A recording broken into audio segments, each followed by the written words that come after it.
পরিকল্পনা অনুযায়ী নিজেরা নিজেদের মধ্যে ঝগড়া মারামারি করার অভিনয় করে গাড়িতে যাত্রী তুলতে রাস্তার মাঝখানে অপেক্ষা করে।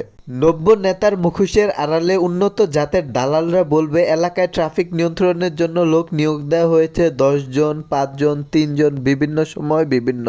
সঠিক সংখ্যা কারো কাছেই জানা যাবে না, কোনো রাজনৈতিক নেতাই এই তথ্য দিতে পারবে না। কেউ কেউ বেতনের টাকা তোলে ব্যবসায়ীদের কাছ থেকে, কেউ কেউ বেতনের টাকা তোলে গাড়ির চালকদের বা মালিকদের বা গ্যারেজের কাছ থেকে।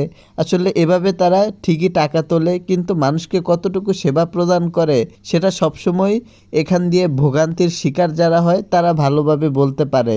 বিভিন্ন সময় বিভিন্ন ধরনের কথা উঠে আসে যে আমরা ট্রাফিক নিয়ন্ত্রণ করি, তারা ট্রাফিক নিয়ন্ত্রণ করে। আসলে কারা ট্রাফিক নিয়ন্ত্রণ করে সেটা 24 ঘন্টা কেউ মনিটরিং করলে বুঝতে পারবে। বাজারে ফুটপাতে ও অবৈধ দখল করে দোকান বসানো হয়ে থাকে। শুধুমাত্র একদিন একজন নেতা বাজারে এসে বলবে ফুটপাতের দোকানগুলো তুলে নিয়ে যায়েন, তারপর আর সেই নেতাকে পাওয়া যাবে না। বছরে 360 দিন ফুটপাতে অবৈধ দোকান থাকে, শুধু 5 দিন উচ্ছেদ অভিযান নাটক চালায়। বলে ব্যবসা করা ভালো কাজ, তাই তারা নিজের পায়ে দাঁড়াতে এখানে ব্যবসা করছে।